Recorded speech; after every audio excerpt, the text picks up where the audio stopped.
Halo semua, aku Ainul Mardewati Mana dari Prodi Akuntansi. Hari ini aku mau jelasin tentang Sampling dan desain eksperimen. untuk tugas presentasi dari mata kuliah Statistik Ekonomi dan Bisnis. Materi ini sangat penting karena jadi dasar dalam pengambilan keputusan berbasis data di bidang ekonomi dan bisnis. Yuk kita langsung mulai.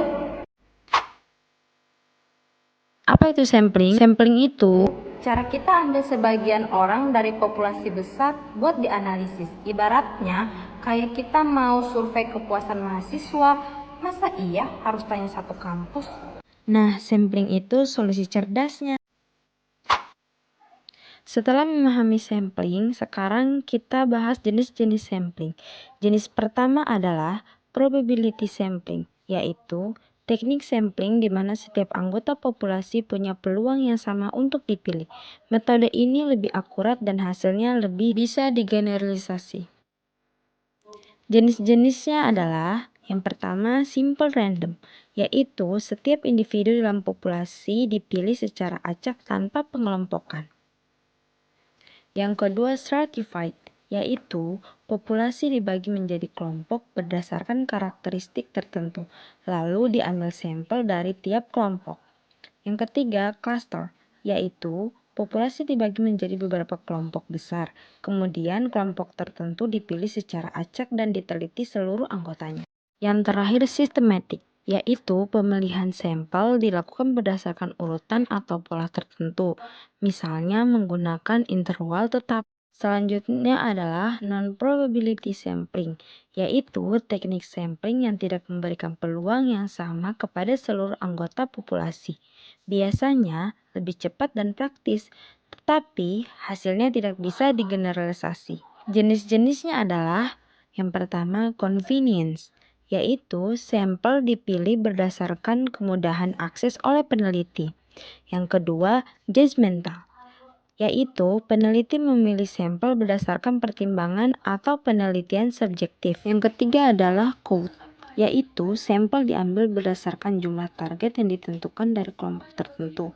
Dan yang terakhir adalah snowball, yaitu respon awal membantu merekrut respon lain dalam proses pengambilan sampel. Oke, yang selanjutnya kita akan bahas apa itu desain eksperimen. Kalau Sampling itu soal milih siapa yang diteliti. kalau desain eksperimen itu soal cara ngelakuin penelitiannya. Biasanya untuk lihat efek satu perlakuan, misalnya, apakah diskon bikin orang membeli lebih banyak? Nah, kamu coba kasih diskon ke satu kelompok dan kelompok lain enggak, terus bandingin deh hasilnya.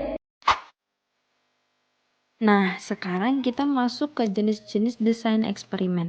Dalam statistik ekonomi dan bisnis, ada 3 jenis desain eksperimen yang utama yang sering digunakan.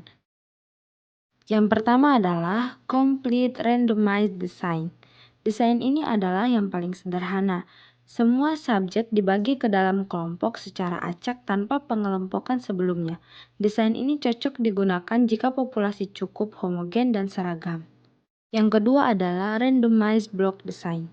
Dalam desain ini, subjek dibagi ke dalam blok atau kelompok berdasarkan karakteristik tertentu, seperti jenis kelamin atau tingkat pendidikan.